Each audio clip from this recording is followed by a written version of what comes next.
ایک گاؤں میں ایک اجنبی شخص آیا اور اس نے اعلان کروایا کہ وہ گاؤں والوں سے ایک بندر 10 روپے میں خریدے گا۔ اس گاؤں کے ارد گرد بہت زیادہ بندر تھے۔ دیہاتی بہت خوش ہوئے اور انہوں نے بندر پکڑنا شروع کر دیے۔ اس آدمی نے 1000 بندر 10-10 روپے کے بدلے میں خریدے۔ اب گاؤں میں بندروں کی تعداد کافی کم ہو چکی تھی۔ چند ایک بندر باقی تھے جنہیں پکڑنا دشوار ہو گیا تھا۔ اس وقت تاجر نے اعلان کیا کہ اب وہ بندر 20 روپے میں خریدے گا۔ اس سے دیہاتیوں میں نیا جذبہ پیدا ہو گیا اور ایک دفعہ پھر انہوں نے پوری طاقت سے بندر پکڑنا شروع کیے۔ چند دن بعد بندر اکا دکا ہی نظر آتے اور اس نئے آئے ہوئے تاجر کے ایک بڑے پنجرے میں تقریباً 1300 بندر جمع ہو چکے تھے۔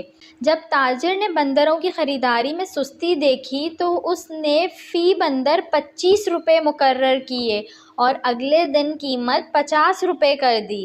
اس قیمت میں اس نے صرف 9 بندر خریدے۔ اب جو بندر بھی نگاہ انسان کی زد میں آتا داخل زندان کر دیا جاتا۔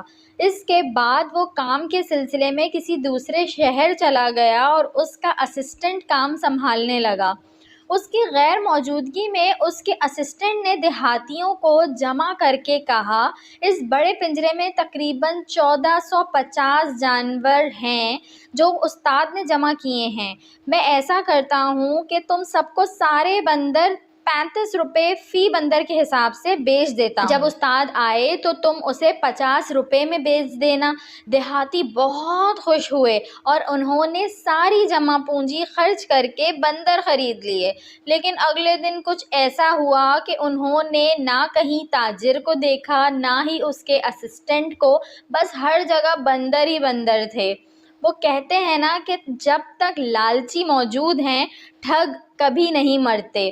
انسان کی لالچ کا پیالہ کبھی نہیں بھرتا کیونکہ اس میں ناشکری کے سوراخ موجود ہوتے ہیں جو اس کو کبھی بھرنے نہیں دیتے۔ ویڈیو اچھی لگی ہو تو اس کو لائک کریں، شیئر کریں اور میرے چینل کو سبسکرائب کریں اور ساتھ ہی بیل آئیکن کو بھی پریس کر دیجئے تاکہ میری نئے آنے والی ویڈیو آپ کو مل سکے۔